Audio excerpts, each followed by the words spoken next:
안녕하십니까. 사회복지사 1급을 담당하는 고병갑입니다. 이번 시간에는 2017년도에 있었던 제15회 사회복지사 1급 국가자격의 1교시 2영역 사회복지조사론의 기출문제 해설을 진행할 겁니다. 그래서 사회복지조사론 많은 분들이 불편해하고 부담스러워하는데 여러분에게 고득점을 제가 요구하고 고득점을 이끌어가려고는 하지 않겠지만은 적어도 다른 과목으로부터 동정을 받아서는 안 되지 않겠습니까? 그래서 여러분들은 많은 시간을 확보해서 공부를 열심히 하시고 싶겠지만은 특히 그럴 수 없는 전업주부 또 그런가 하면 직장을 다니시는 시간을 낼 수조차도 없는 이런 분들에게는 적어도 기출문제를 중심으로 이 정도는 가지고 가야 된다.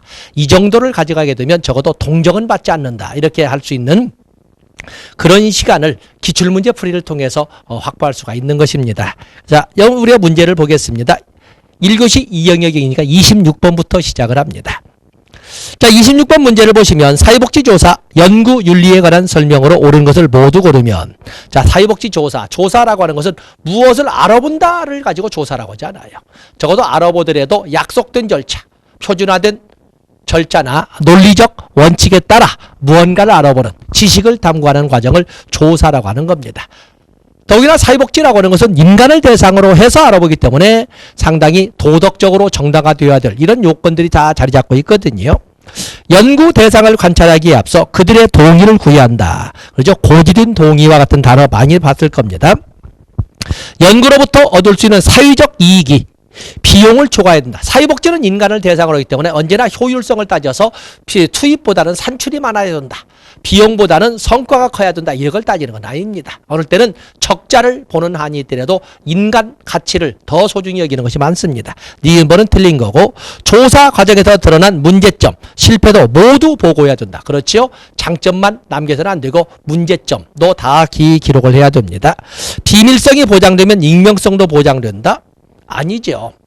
비밀성과 익명성은 교집합 부분이 많지만 꼭 일치하는 것은 아닙니다. 기억번과 디귿번이 되겠습니다.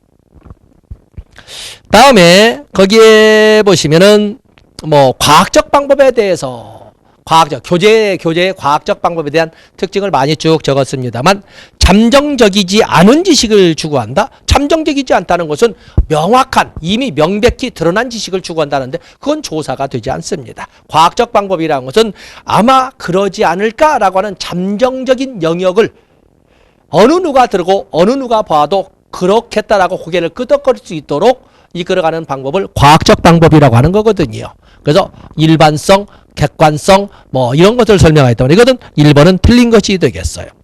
철학이나 신념보다는 이론에 기반을 둔다. 자, 이거 중요하지요. 철학이나 신념보다는 이 과학적 방법이라고 하는 것은 인간들이 구성원이라면 누구나 쉽게 납득을 하고 보편적으로 이해를 할 수 있는 것을 말하기 때문에 철학이나 신념보다는 이론에 기반을 한다. 경험적 증거에 기반하여 지식을 탐구한다. 경험, 검증, 경험성이 있죠. 그래서 거기에 경험적으로 검증 가능해야 됩니다.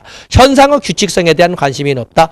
허위화의 가능성에 대하여 개방적이어야 된다. 그야말로 조작하는 일이 없도록 해주어야 한다. 답은 1번이 되겠어요.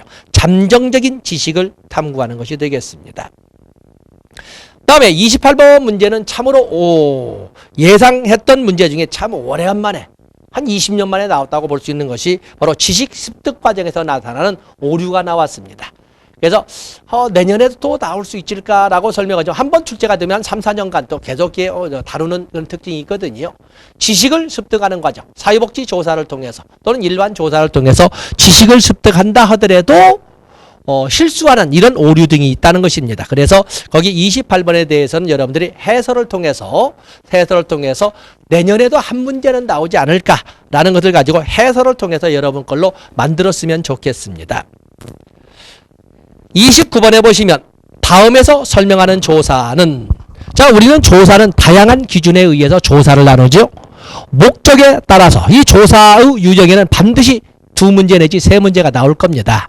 목적을 기준으로 해서 나누는 조사에는 기술적 조사, 설명적 조사, 탐색적 조사로 나누고, 시점을 가지고 나누는 조사에서는 횡단적 조사와 종단적 조사로 나누되, 종단적 조사의 패널 스터디, 트렌드 스터디, 코트 스터디로 이렇게 나누고 있습니다. 그런가 하면 개량화, 유무나 일반화 가능성을 가지고 양적 조사와 질적 조사로 이렇게 나눠볼 수가 있습니다. 기초연금의 노인 빈곤 감소 효과를 알아보기 위해 동일한 노인을 표본으로 10년간 매년 조사했다. 동일한 대상을 계속 추적 조사하는 것은 우리는 종단적 조사 중에 패널 스터디, 패널 조사라고 설명을, 답은 3번에 나와 있군요. 다음에 30번에 보시면 양적 조사와 비교한 질적 연구의 특징으로 옳지 않은 것은, 그렇기 때문에 보통 조사에서 적어도 세 문제가 우리가 출제된다고 설명할 수가 있는데, 양적 연구에 비교해 볼 때 질적 연구는 어떤 특징이 있는가? 질적 연구라고 하는 것은, 질적 연구는 연구 결과의 개량화가 불가능한 연구입니다. 그 때문에 연구 결과를 보통 서술형이나 공식으로 만들어냅니다. 또 질적 연구는 양적 연구와는 달리 연구할 때마다 다루는 도구나 측정 도구가 전혀 다릅니다. 그렇기 때문에 연구 결과를 일반화할 수가 없습니다. 그렇기 때문에 연구 방법은 하나하나의 연구를 시작점으로 해서 뭔가를 찾아가보는, 어떤 공통점을 탐구해보는 귀납적 접근을 하게 됩니다. 또 질적 연구는 양적 연구와는 달리 연구자가 곧 연구를 이끌어가는 기술 인력이자 연구의 옳고 그름을 판단하는 소위 판정가가 되기도 합니다. 그렇기 때문에 그 연구의 옳고 그름에 대한 것은 연구자 스스로 하기 때문에 임익적 접근해서 내부자 관점의 연구라고 설명하고 있는 것입니다. 한번 보겠어요. 연구자의 역할이 더 중요하다. 그렇죠. 외부자 관점이 아니라 내부자 관점이기 때문에 연구자의 역할이 더 중요하다. 소수의 사례를 깊이 있게 관찰할 수 있다. 소수를 가지고 하는 거고, 연구 결과의 일반화가 목표가 아니다. 왜냐하면 그럴 수가 없기 때문에. 왜냐하면 연구마다 각기 다른 연구 도구나 측정 도구를 사용하기 때문에 그렇습니다. 일반적으로 신뢰도가 아니라 알아보고자 하는 것을 알아본 데 초점을 두기 때문에 타당도가 높은 거고, 개량화가 가능한 양적 연구가 신뢰도가 높은 연구라고 할 수가 있습니다. 귀납적 접근을 한다. 답은 5번이 되겠어요. 답은 옳지 않은 것은 4번 신뢰도가 아니라 타당도가 높은 연구가 되겠습니다. 다음에 31번에 보시면 시설 어린이들의 발달 상태를 조사하기 위해 체중계를 이용하여 몸무게를 측정했는데 항상 2.5kg이 무겁게 측정되었다. 이건 우리가 측정의 오류에서는 일정한 패턴을 가지고 보여주는 이런 오류는 체계적 오류라고 그러죠. 일정한 패턴. 지금 체계적 오류. 그렇기 때문에 몸무게의 시작점을 2.5kg를 높여놨으면 모든 어린애들의 몸무게를 재보면 모든 어린애들이 2.5kg씩 더 나온다는 거죠. 그렇기 때문에 이거 자체를 보면은 이것은 정확하죠. 어린이집 애들 어느 누구도 빠짐없이 다 2.5kg씩 다 높게 나오게 정확하지만 알아보고자 하는 몸무게를 제대로 재주지는 못했어요. 그렇기 때문에 신뢰도는 높지만 타당도는 낮다라고 설명할 수 있습니다. 신뢰도는 얼마나 정확하게 됐느냐, 타당도는 알아볼 것을 알아봤느냐, 이걸 따지고 있거든요. 그래서 모든 어린이의 정의도는 신뢰도, 정확성은 높지만 진짜 알아볼 그 애들 하나하나의 몸무게를 제대로 알아보지는 못했다. 답은 2번이 되겠네요. 32번에 보시면 다음에서 사용한 타당도는, 자, 타당도라고 하는 것은 알아볼 것을 얼마나 제대로 알아봤느냐, 혹시 다른 것을 알아본 것은 아니냐를 따진 것이 타당도인데, 타당도에는 내용 타당도, 준것 타당도, 구인 타당도가 있습니다. 내용 타당도라는 것은 누구의 관점에서 보느냐를 가지고 평가자의 입장에서 내가 알아볼 것을 제대로 알아봤느냐는 것은 논리적 타당도라고 하는 것이고, 피험자의 입장에서 나에 대해서 내가 검사받을 것을 제대로 검사받은자를 따지는 것은 안면타당도, 액면타당도라고 하는 것입니다. 그에 비해서 준것타당도, 기준타당도라고 하는데, 여기는 알아보고자 하는 것을 평가 시점으로부터 오랜 시간이나 기간이 지난 후에 알아보는 것은 예언타당도, 예측적 타당도라고 하는 것이고, 그 예언타당도가 기다려야 한다는 문제점을 가지기 때문에 그 문제를 상쇄시키기 위해서 평가 시점과 동시에 기존에 이미 공인받은 다른 검사 도구의 점수를 가지고 비교해 보는 것은 공인타당도, 동시적 타당도라고 합니다. 그에 비해서 구인 타당도는 구성 개념 타당도라고 하는데, 이는 가설을 이용해서 경험적으로 확인해보는 타당도를 바로 구인 타당도, 구성 개념 타당도라고 하는데, 여기는 수렴 타당도와 변별 타당도 또는 변별 타당도와 판별 타당도라고 합니다. 자, 이런 것이 있습니다. 새로이 개발된 주관적인 행복감 측정 도구를 사용하여 측정한 결과와 이미 검증되고 널리 사용되어 있는 주관적인 행복감 측정 도구의 결과를 비교해서 타당도, 평가 시점에 이미 공인받고 있는 다른 검사 도구의 점수와 비교해서 알아볼 것을 알아보는 것은 동시적 타당도, 공인 타당도라고 설명을 합니다. 답은 2번이 되겠어요. 다음에 거기 보면은 33번에 실험 설계 시 고려해야 할 타당도 저해 요인 중 특성이 같은 것끼리 연결시킨 것은. 자, 우리가 타당도 알아볼 것을 제대로 알아본다. 알아봤는가? 혹시 다른 걸 알아본 건 아닌가 할 걸 타당도라고 하는데, 실험 설계에서 타당도라. 실험 설계가 뭐라고 그랬죠? 실험 설계라고 하는 것은 독립 변이를 가미했을 때 어떤 변화가 나타나는지를 알아보는 것을 실험 연구나 실험 연구 설계라고 합니다. 그러면은 실험 연구 설계에서 타당도는 독립 변이를 가미했을 때 어떤 변화가 나타나는지를 알아보는 거기 때문에 그를 위해서는 3대 전제 조건이 있습니다. 첫 번째 전제 조건, 실험 설계나 실험 연구 설계에서 타당도 분석의 첫 번째 전제 조건이나 추론 요건은 시간적 선행성, 조작이 되겠어요. 먼저 독립 변이를 가미한 다음에 종속 변이이 나타나는지, 변화가 나타나는지를 알아보는 거예요. 그 다음에 두 번째는 공변성. 독립 변이를 가미하면 종속 변이에 뭔가 변화가 있어야지, 변화가 없으면 원천적 불능으로 폐지되는 겁니다. 그 다음에 경쟁가설 배제. 결국에 실험 연구가 알아보고자 하는 것은 독립 변이를 가미했을 때 그 존재성을 확인해 보는 거기 때문에 독립 변이 외에 다른 변이는 최대한 제거되어야 한다는 조건을 경쟁가설 배제 통제라고 합니다. 이런 것처럼 실험 설계의 타당도를 알아보기 위한 3대 조건을 모두 충족시켰음에도 불구하고 독립 변인의 존재성을 왜곡시키는 경우가 비일비재하게 나타나더라는 거예요. 바로 그것을 내적 타당도 저해 요인이라고 합니다. 거기에는 우연한 사건으로 인해서 역사, 시간이 너무 흘러서 성숙, 잦은 반복을 통하다 보니까 독립변인과는 무관한 영향력이 발휘가 되어서 검사, 또 그런가 하면은 사용하는 도구의 난이도의 차이도에 의해서 도구 효과, 이런 등등의 다양한 내적 타당도 저해 요인이 있다는 것입니다. 바로 내적 타당도 저해 요인의 내용을 가지고 물어봤는데, 역사, 우연한 사건의 발생, 시간의 경과, 성숙, 자, 표본의 대표성,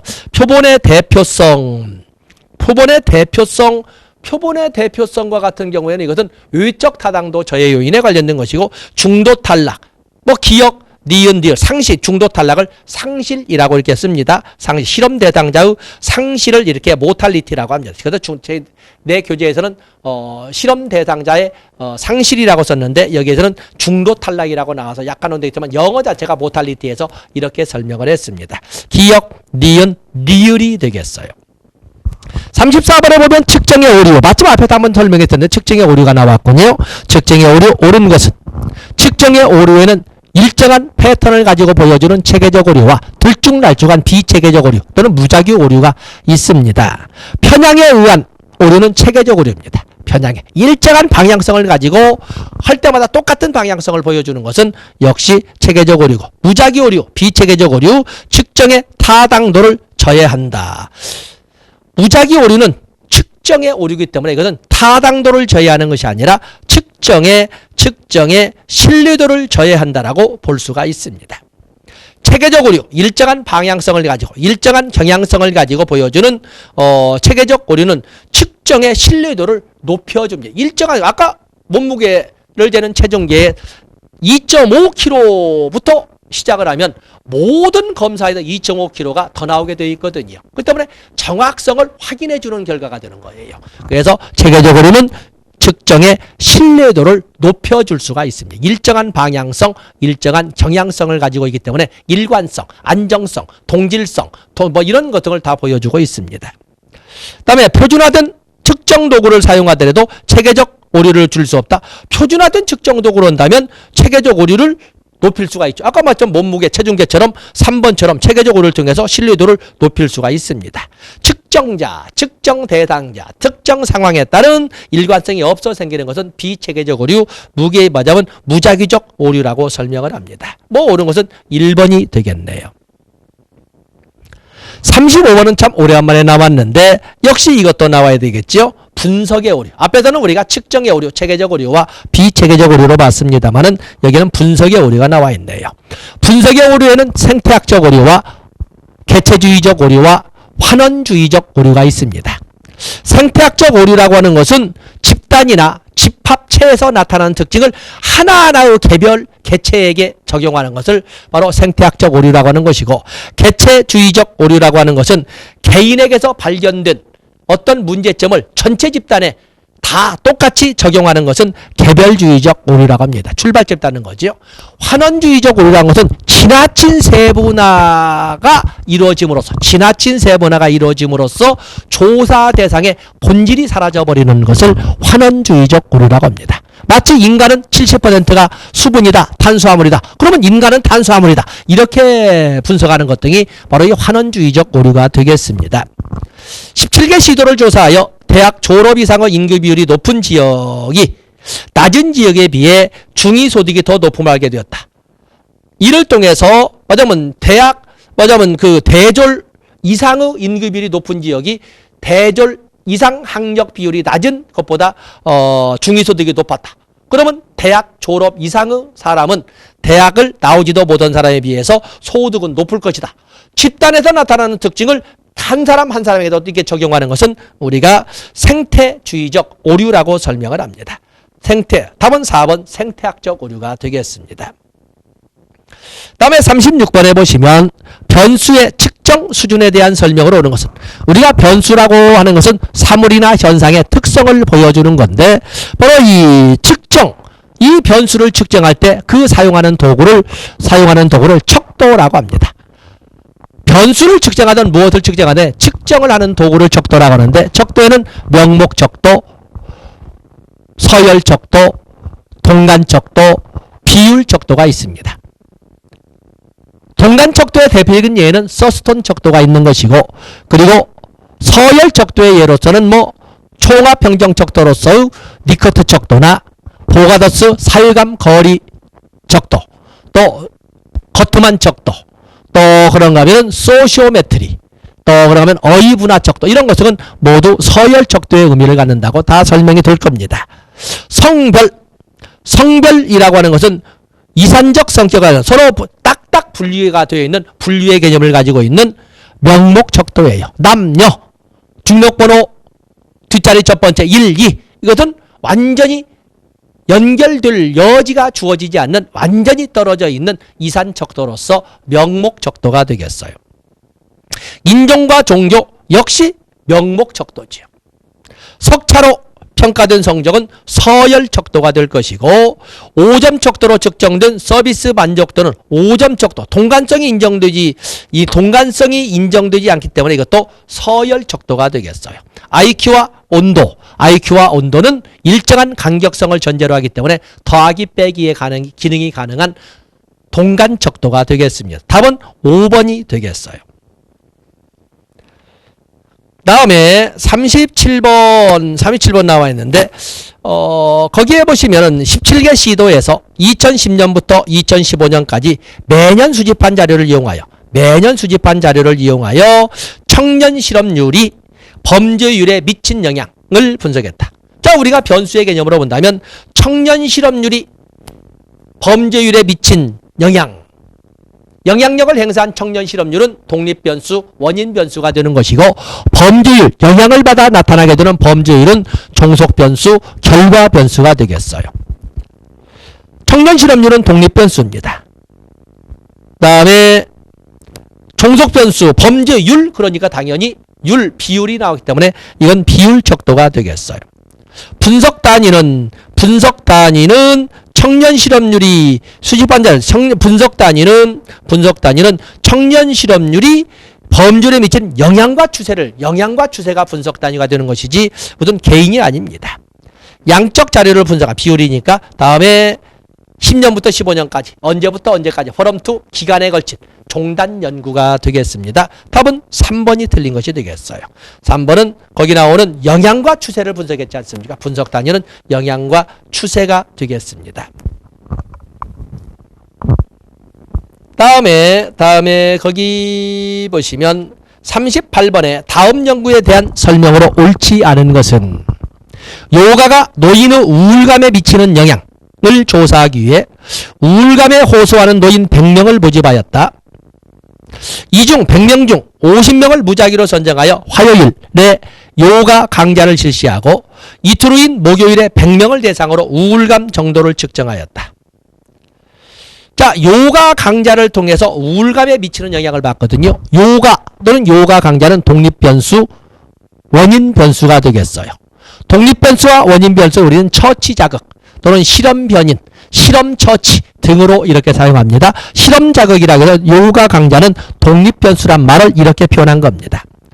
그 다음에 통제 집단이 존재한다. 우리가 실험 설계에서 집단은 실험 집단과 통제 집단으로 나누어 비교하는데 실험 집단이라고 하는 것은 독립변인을 가미하는 또는 독립변인을 가미할 연구 집단을 실험 집단이라고 하는 것이고 통제 집단이라고 하는 것은 본래 상태를 그대로 유지함으로써 독립변인을 가미했을 때의 변화를 비교할 목적으로 그대의 그 본 상태를 유지하는 비교 집단을 통제 집단이라고 합니다. 그 때문에 여기는 100명 중에 50명은 실험 변이를 소위 독립변이를 가미해서 요강좌를 실시했고 50명은 그냥 뽑았다 뿐이지 본래 상태를 유지한 50명이기 때문에 통제 집단은 요가 강좌를 실시하지 않은 50명을 말하고 있습니다. 요가 강좌에 참여한 50명, 참여하지 않은 50명 동질성 확보가 중요하다. 그것이 완벽하게 동질성이 확보됐다면 순수 실험 설계나 순수 실험 연구 설계가 되는 것이고 만약에 그것이 약간 조작이 있었다면 유사 실험 설계, 준실험 설계가 됐을 거예요. 중요합니다. 유사 실험 설계는 사전 조사가 생략되었다.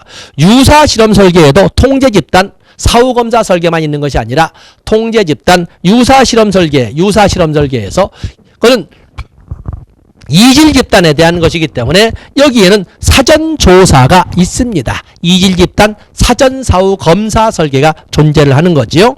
그렇기 때문에 거기에 보면은 거기 우울감을 호소하는 사전 조사가 있지 않습니까? 그렇기 때문에 4번은 틀린 거예요. 또 설사 이 박스가 없다 하더라도 유사 실험 설계에서 사전 조사가 생략되는 것은 아닙니다.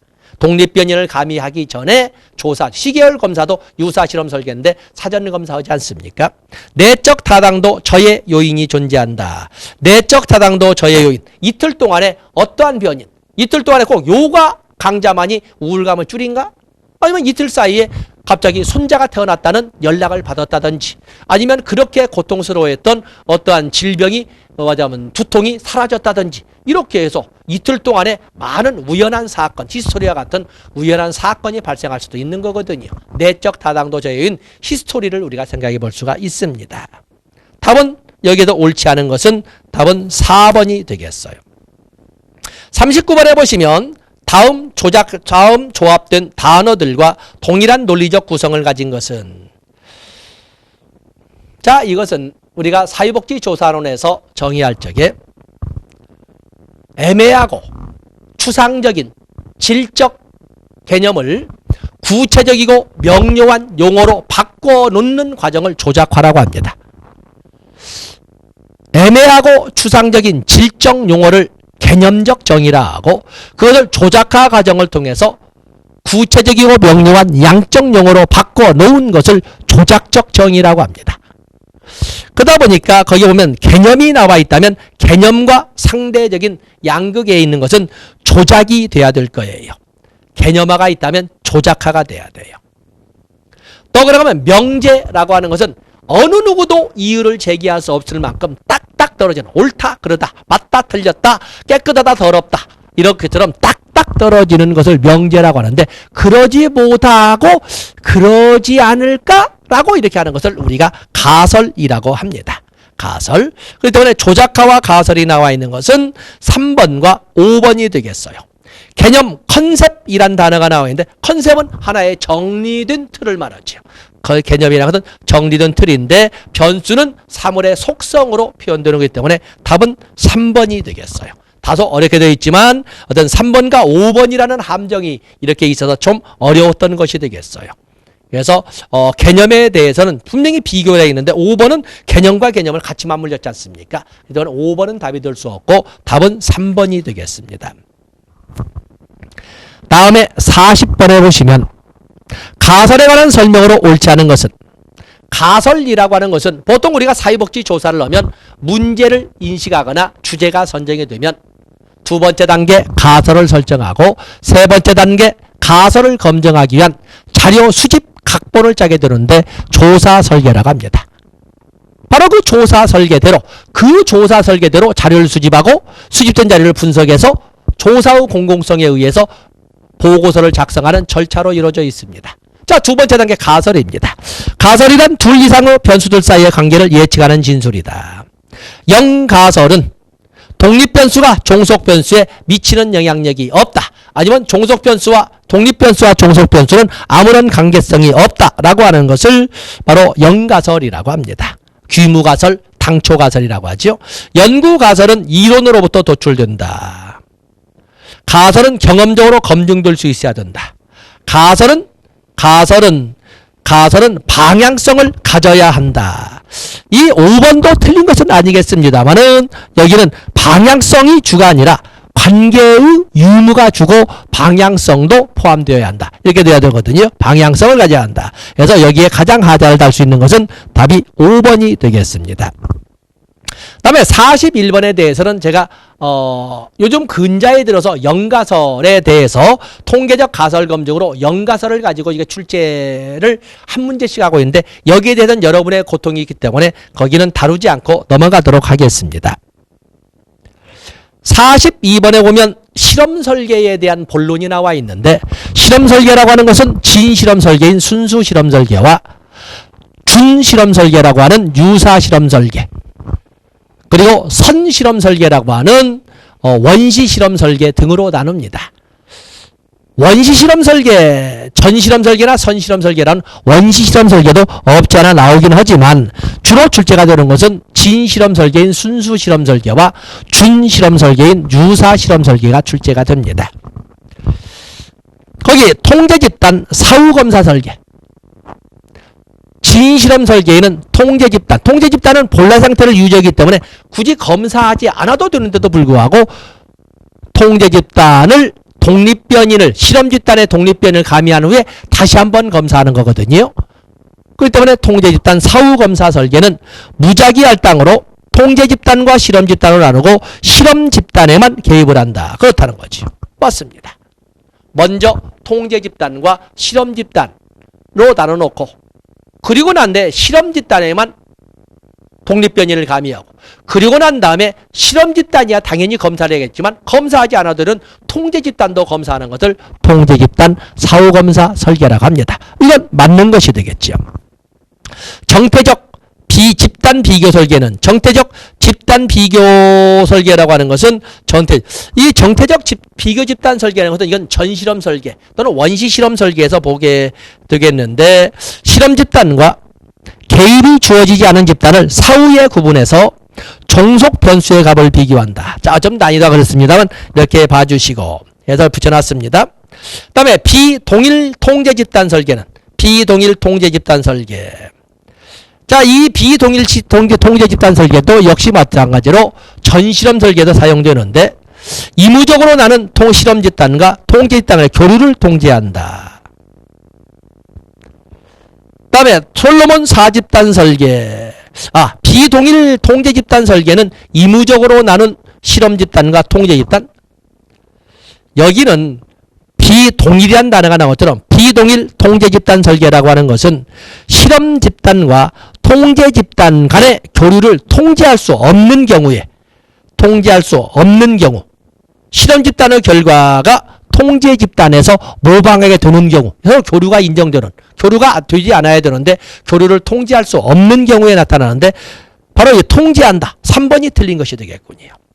솔로몬 4집단 설계는 통제집단 사전 사후검사 설계와 통제집단 사후검사 설계가 합쳐진 바로 이 설계를 솔로몬 4집단 설계라고 합니다. 복수 시계열 설계는 유사 실험 설계의 하나로서 실험 집단과 통제 집단에 대해 개입 전, 개입 후 보통 3번에서 5번 정도의 검사를 해서 종속 변수에 어떤 차이가 있는지를 알아보는 것을 복수 시계열 설계, 그냥 또는 어떤 유사 실험 설계에서 시계열 설계라고 합니다. 답은 3번에 나와 있습니다.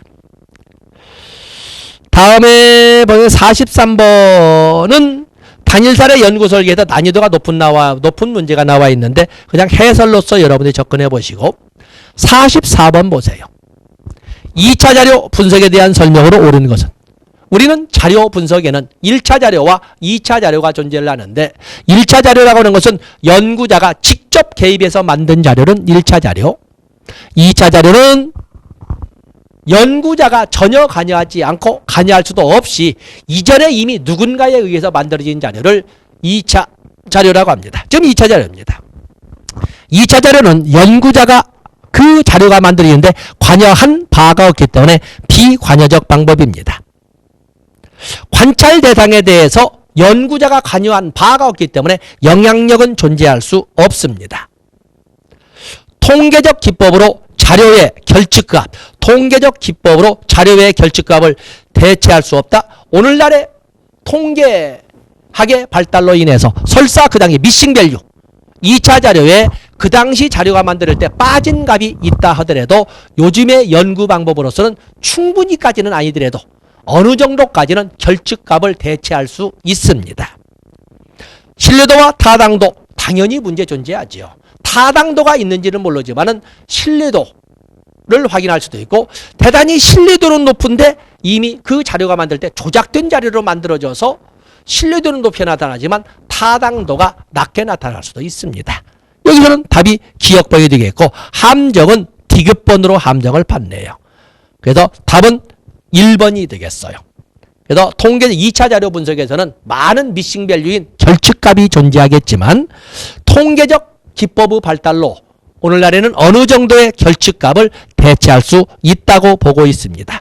어느 정도 결측값을 대체할 수 있다고 본다. 자, 거기에 체크를 해 놓으시면 되겠습니다. 다음에 45번에 보시면 욕구조사를 위한 자료 수집 방법에 관한 설명으로 옳지 않은 것은 자, 욕구조사를 위한 방법에는 보통 지역사회복지론에서 다뤄지는 것을 조사론에서 먼저 다뤘네요. 그렇기 때문에 이런 욕구조사를 위한 자료 수집 방법은 보통 지역사회복지론까지 한다면 적어도 3문제, 4문제가 나온다고 보지 않겠습니까? 200문제 중에 이 4문제는 상당히 큰 문제지요. 그렇지 않습니까? 지역의 통반장을 통해 자료를 수집한다. 지역사회 공청회를 통해서 수집한다. 지역 주민에게 서베이를 실시한다. 정부기관에서 발표한 사유지표를 활용한다. 일반인을 대상으로 델파이 기법을 활용한다.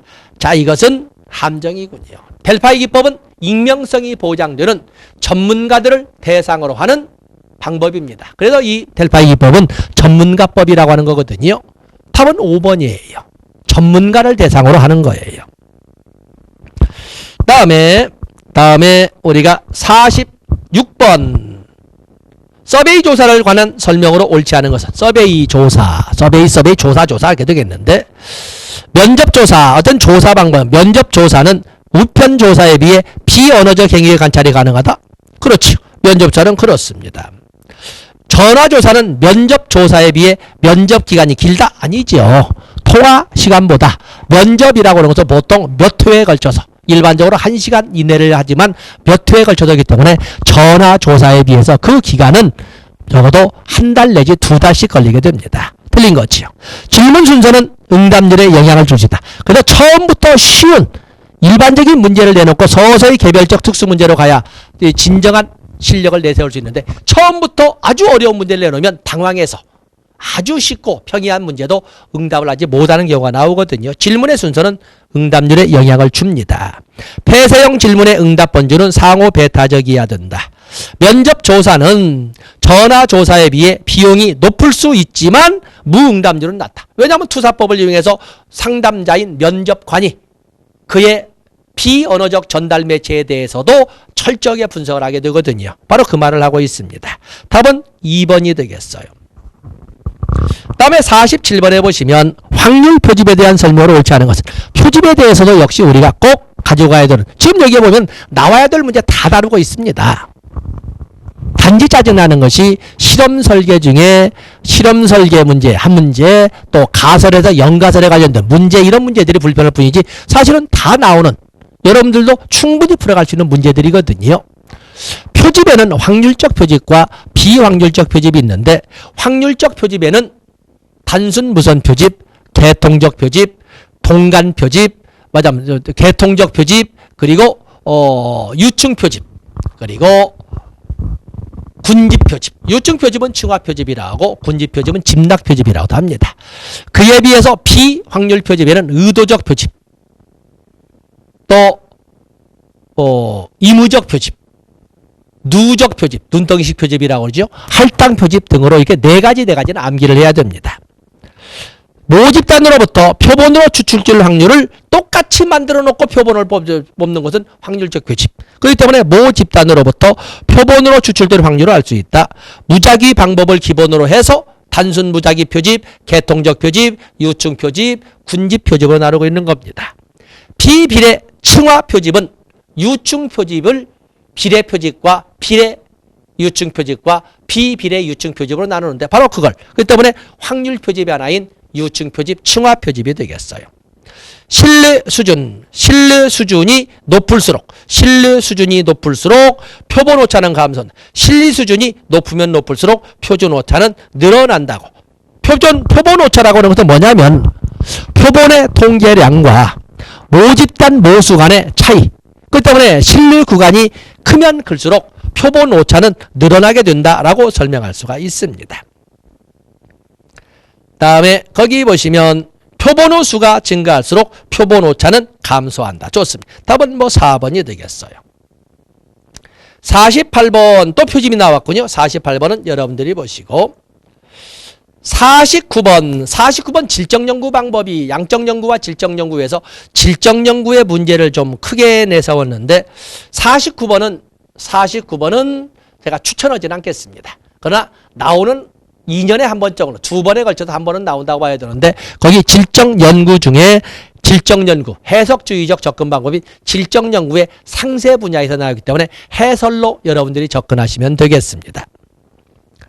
50번에 보시면 프로그램 평가 연구에 관한 설명으로 옳지 않은 것은, 프로그램에 대한 평가, 프로그램을 제대로 평가하는 평가 연구. 종속 변수는 프로그램이다. 틀린 거지요. 프로그램을 시행한 결과 어떠한 결과가 나타나는지, 프로그램은 종속변이 독립변수, 원인변수고, 그로 인한 산출이 종속변수가 되겠어요. 유사실험 설계를 사용해서 측정할 수 있다. 위생변수에 대한 고려, 독립변수가 아닌 위생변수는 최대한 배제돼야 된다. 경쟁가설 배제, 통제가 있어야 된다. 투입된 비용에 대한 효과 평가할 수 있다. 질적, 거기에 평가할 수가 있는 거죠. 결과를 해석할 때 정치적 관점이 개입될 수가 있다. 그야말로 자기 입장에 유리하게 해석될 수 있는 소지도 분명히 존재를 한다. 평가에는 바로 평가자의 주관적 의도도 가미될 수가 있는 거거든요. 바로 그것을 정치적 관점이 배제될 수도 있다라고 지금 설명하고 있는 겁니다. 그래서 이런 50번, 49번, 50번, 또 앞에 놨던 연가설에 관련된 이런 문제들은 강의 시간에도 잘 다루지 않습니다. 굳이 학교 제도권 내에서는 철저하게 꼼꼼하게 더 접근하지만, 그러지 않고서는 가볍게 터치를 하는데, 이번에는 그 문제를 약 4문제를 출제를 해놨네요. 자, 내년에는 그 문제가 좀 한 2문제로 줄어들기를 기원하면서 이렇게 사회복지조사를 풀다 보니까 풀만합니다. 굳이 주눅 들어서 포기하는 일은 없었으면 좋겠습니다. 자, 이렇게 해서 2017년도에 시행되었던 사회복지사 1교시 시험의 1교시 2영역 사회복지조사론 기출문제 해설을 마감 진 걸로 하겠습니다. 고맙습니다.